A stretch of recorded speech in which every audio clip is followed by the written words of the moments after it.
बच्चों, कैसे हैं आप सब? आज हम एक नए अध्याय की शुरुआत करेंगे जिसका नाम है संविधान। इसे हम अंग्रेजी में कॉन्स्टिट्यूशन भी कहते हैं।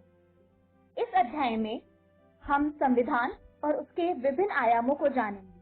तो आज हम जिन आयामों को पढ़ेंगे वो है संघवाद यानी कि फेडरलिज्म एवं संसदीय शासन पद्धति यानी कि पार्लियामेंट्री सिस्टम। बच्चों, संविधान के बारे में पढ़ने से पहले हम जान लेते हैं कि संविधान कहते किसे हैं। क्या आपको याद है कि हमारा देश आजाद कब हुआ था? सोचिए। जी हाँ, हमारा देश 15 अगस्त 1947 को आजाद हुआ था और 26 नवंबर 1949 को हमारे देश ने संविधान को अपना लिया। तो बच्चों, संविधान एक किताब है जिसको हमारे देश के कुछ महान पुरुषों ने मिलकर तैयार किया था। यह किताब कुछ ऐसी दिखती है जैसा कि आप इस चित्र में देख सकते हैं। इस किताब में अनेक महत्वपूर्ण बातें लिखी गई हैं जिन्हें जानना और समझना हमारे लिए बहुत जरूरी है।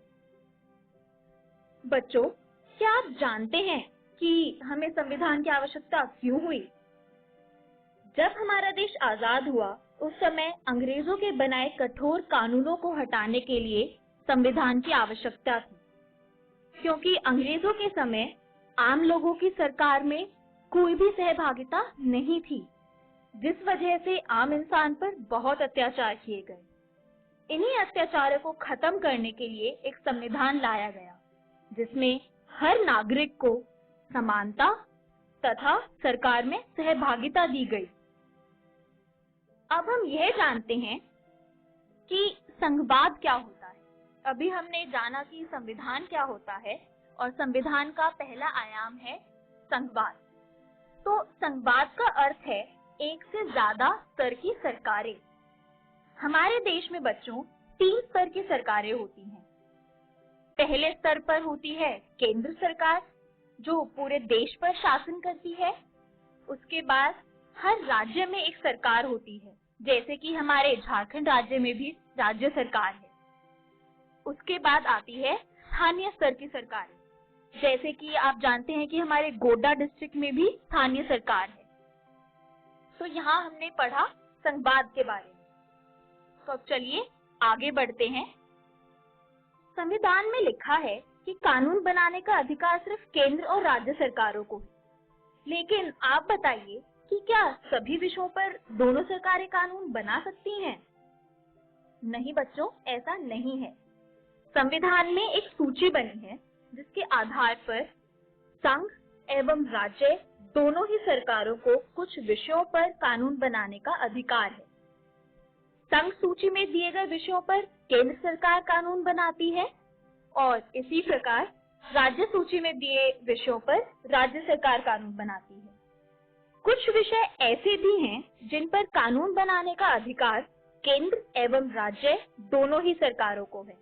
इस सूची को हम समवर्ती सूची कहते हैं। यहाँ तक आपको समझ आया बच्चों? अब हम इन सूची में जो विषय दिए हैं उन्हें जान लेते हैं। संघ सूची से हम शुरुआत करेंगे और देखेंगे कि संघ सूची में कौन कौन से विषय हैं। तो संघ सूची में जो विषय शामिल हैं वो है वित्त, संचार और सुरक्षा। यह ऐसे विषय हैं जो राष्ट्रीय महत्व रखते हैं और जिन पर पूरे देश में एक ही कानून लागू होता है। इसलिए इन विषयों पर कानून केंद्र सरकार बनाती है। चलिए अब आगे बढ़ते हैं और जानते हैं राज्य सूची के बारे में। राज्य सूची में भूमि, पुलिस, कृषि जैसे विषय दिए गए हैं। इन विषयों पर राज्य सरकार अपने राज्यों में कानून बनाती है। बच्चों, आपको ये तो समझ आ ही गया होगा कि यह ऐसे विषय हैं जिन पर एक समान कानून बनाने की जरूरत नहीं है। इसी कारण इन्हें राज्य सूची में रखा गया है, ना कि संघ सूची में। तो अभी हमने जाना संघ सूची और राज्य सूची के बारे में। अब जानते हैं समवर्ती सूची के बारे में। समवर्ती सूची में शिक्षा, स्वास्थ्य तथा पर्यावरण जैसे विषय शामिल हैं। इन विषयों पर केंद्र एवं राज्य सरकार दोनों को ही कानून बनाने का अधिकार है। तो अभी हमने इन तीनों सूचियों के बारे में जाना। लेकिन बच्चों, अब जरा यह सोचिए कि अगर संवृत्ति सूची में किसी विषय पर मतभेद हो जाए राज्य एवं केंद्र सरकार के बीच, तो कौन सा कानून मान्य होगा? क्या पता है आपको? नहीं? तो बच्चों, अब याद रखिएगा कि किसी भी मतभेद होने पर केंद्र द्वारा बनाया गया कानून मान्य होता है। समझ आया आपको?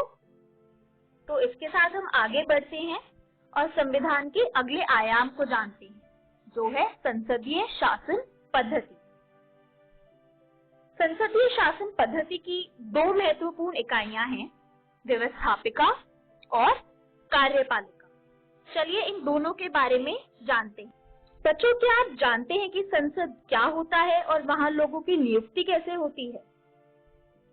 संसद, जिसे हम व्यवस्थापिका भी कहते हैं, एक सभा होती है जिसमें हम नागरिकों के द्वारा चुने गए लोगों को बिठाते हैं और वो लोग कानून बनाते हैं। क्या आपने कभी चुनाव में वोट डाला है बच्चों? नहीं ना? क्योंकि सिर्फ 18 वर्ष से अधिक आयु के नागरिक ही वोट डाल सकते हैं और उनके वोटों के आधार पर चुने गए प्रतिनिधि व्यवस्थापिका में बैठते हैं, यानी पार्लियामेंट में बैठते हैं। तो चलिए अब आगे बढ़ते हैं। बच्चों, संसदीय शासन पद्धति की जो दूसरी महत्वपूर्ण इकाई है वो है कार्यपालिका। कार्यपालिका संसद के बनाए कानूनों को लागू करती है।